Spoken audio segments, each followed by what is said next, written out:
আমার নাম দিব্যেন্দু ভট্টাচার্য। আমি খলিশানি কালী মন্দিরের ঠাকুরমশাই। আমি মায়ের নিত্য সেবা করি, বেশিরভাগ দিনই মায়ের পুজো করি। তা আজ থেকে প্রায় 450 বছর আগে আমাদের এই মা, ইনি দক্ষিণা কালী নামেই পরিচিত। এনাকে বুড়িমা বলেও ডাকা হয়। ইনি খুব জাগ্রত। আমাদের এই 450 বছরের আগের এই ঠাকুর এখানে এসেছেন। প্রথমে আমাদের যে পূর্বপুরুষ ঠাকুর পেয়েছিলেন ওনার নাম মদন মোহন ভট্টাচার্য। তা তখনকার দিনে ব্রাহ্মণদের অনেক ছেলে মেয়ে ছিল এবং আর্থিক অবস্থা একটু খারাপই থাকতো। তা অনেকগুলো ছেলে মেয়েকে নিয়ে সংসার চালানো, এবং তখনকার দিনে ব্রাহ্মণরা বেশিরভাগই বৃত্তি ছিল পুজো অর্চনা, যাগযজ্ঞ এইসব করে জীবিকা নির্বাহ করতেন। তা যিনি ঠাকুর পেয়েছিলেন ওনার নাম হচ্ছেন মদন মোহন ভট্টাচার্য। তা তখন বাবা তার বৃদ্ধ হয়ে গেছিলেন, কারণ উনি খুব ঠাকুর ভক্ত ছিলেন। সবসময় মায়ের নাম ডাক, মা তৈরি করতেন, ঠাকুর মাটি দিয়ে ঠাকুর তৈরি করতেন, এই নিয়েই করে থাকতেন। তা উনি বাপের বড় ছেলে ছিলেন।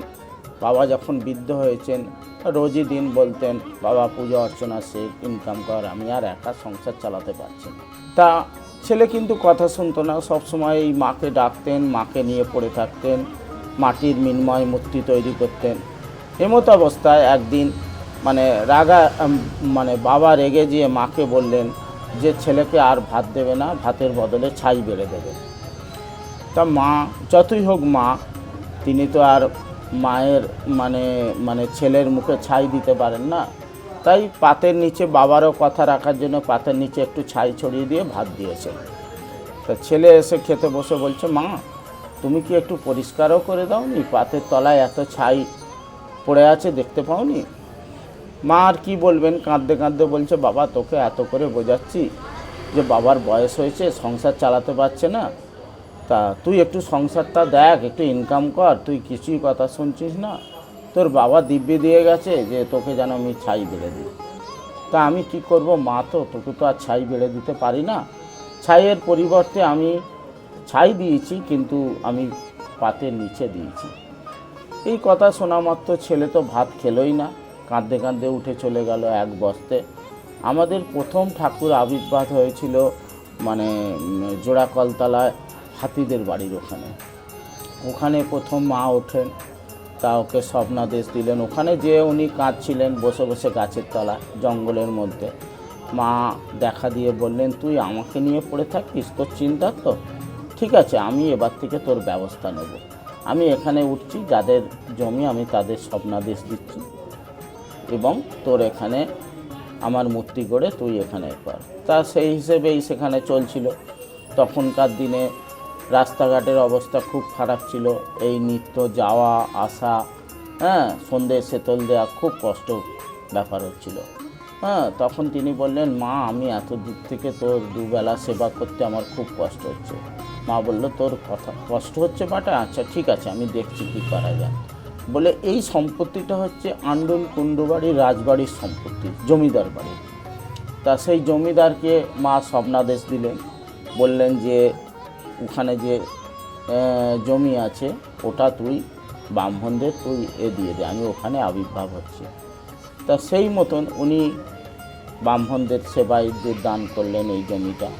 তা এখানে পাশ দিয়ে তখন গৌরী নদী বয়ে যেত, গৌরী নদী। আস্তে আস্তে সেটা চড়া করে হয়েছে। তিনি প্রথমে এইখানেই ছিটে বেড়া করে হতো, জঙ্গল ছিল, এখানে একটা শ্মশান ছিল, নদীর ধারে শ্মশান ছিল, তখনকার মানুষকে দাহ করা হতো। এখনও এইখানে কিছু কিছু জায়গায় এখনও দাহ করা হয়। আস্তে আস্তে দীর্ঘদিনের এতে মানুষের মায়ের এতই মাহাত্ম্য, মায়ের কাছে যে যা চায় মা কাউকে ফিরিয়ে দেয় না। পিছনে মায়ের একটা পুকুর আছে, স্নান বাঁধানো পুকুর আছে। এই পুকুরে স্নান করে এসে দূর দূরান্ত থেকে মানুষ আসে, এসে স্নান করে মাকে পুজো দেয়, বিভিন্ন মনস্কামনা জানায় এবং পূর্ণ হয়। বিভিন্ন অকেশানে এখানে লোকের ভিড়, দূর দূরান্ত থেকে মাকে দেখতে আসে, পুজো দেয়। যেমন বাৎসরিক কালী পুজো, মানে যেটা কার্তিক মাঝে পুজো হয়, যেখানে সব জায়গায় পুজো হয়। এখানে যেসব বড় বড় ক্লাবগুলো মানে আবির্ভাব হয়েছে, তারা বিভিন্ন প্রসেসিং করে মায়ের পুজো দেয়। তারপরে মায়ের ফুল নিয়ে যে তাদের পুজো বসে।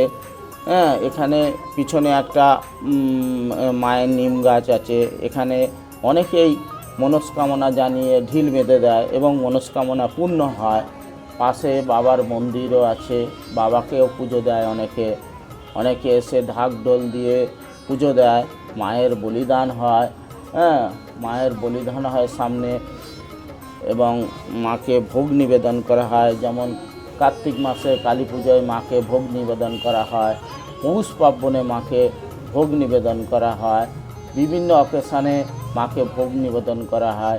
প্রতি মাসে গভীর রাত্রে, অমাবস্যার রাত্রে মায়ের জাঁকজমক করে পুজো হয় এবং মাকে ভোগ নিবেদন করা হয়, হোম হয়, আহুতি দেওয়া হয়।